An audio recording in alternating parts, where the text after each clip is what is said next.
No, we're all being. Oh, that's good.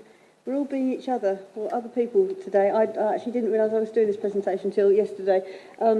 Michelle Wakefield, who, in between working for Motorola and UK Broadband, came to work for BAPCO for about 6 weeks. And so she's put this presentation together, and we've spent many happy hours talking about Spectrum.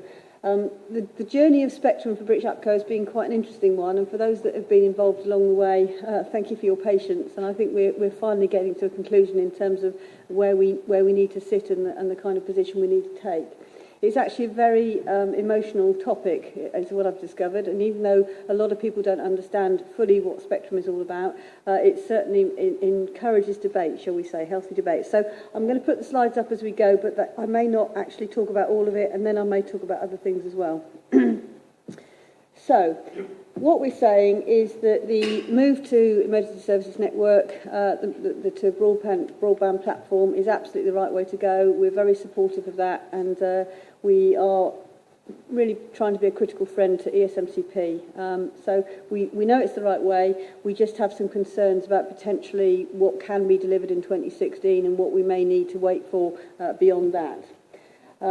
So we're looking at two things really. Firstly is in the short term between sort of 2016 when the next contract lands and 2020 when the Tetra system will finally be switched off. The stuff that's being run over the commercial networks, we want to make sure that we are assured that they will work effectively. And then beyond 2016, which is not really part of the ESMCP side of things, looking at additional capacity. And I think the slide that I'll bring up next will tell us the reason for that.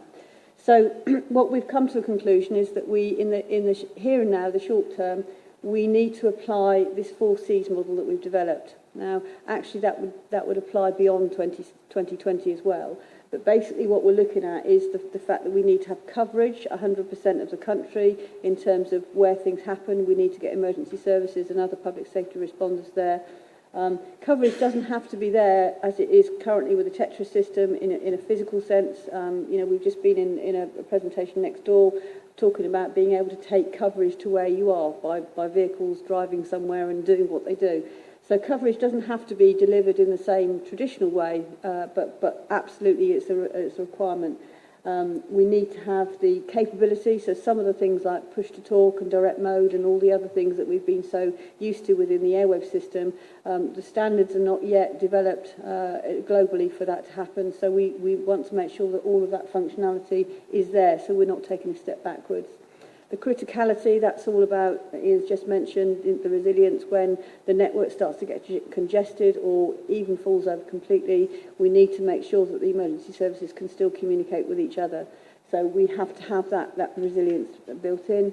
The priority and the preemption, all those sorts of things. And then the capacity. Now, coming from a police background, I know that the police are not as far advanced in terms of mobile data usage as the other emergency services. I think that will start to change quite drastically once they get the new system in. And what we think is that all of the emergency services are going to start using a lot more of this, but particularly the police. So the data needs, I think, are going to really start growing exponentially. That's going to mean that we're going to have requirement for more spectrum capacity.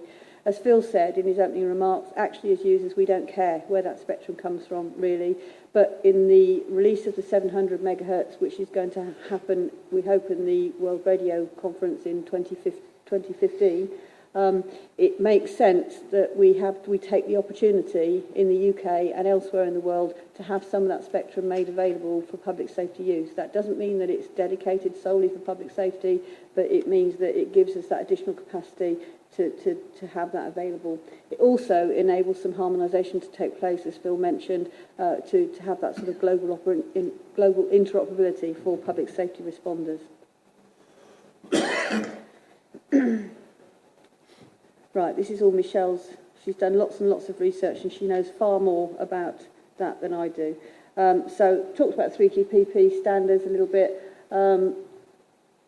So, where we're getting to in terms of our position is that we want a short-term assured mission-critical voice.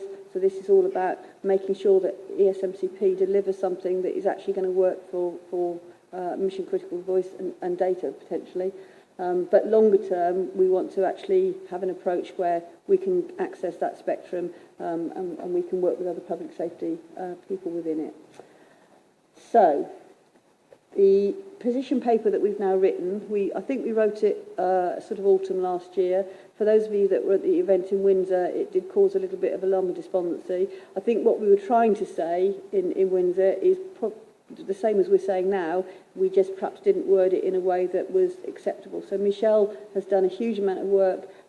We've talked to a lot of commercial companies, a lot of public safety responders, and I think we've reached a position where we're fairly comfortable that everybody really wants the same thing, that we want control over the spectrum so that a commercial supplier is not able to just say, I'm going to kick all of you lot off, and we're not able to operate.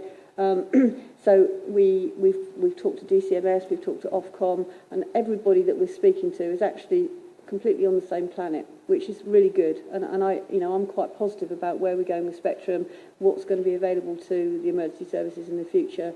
I just think we need to keep our eye on the ball in terms of whether it actually gets delivered, and that's the critical thing. And we're not going to know that probably for another 12 months. So we're all kind of keeping in touch with each other. We've now got our position statement, and that's really where we are. I think that's probably all I want to say.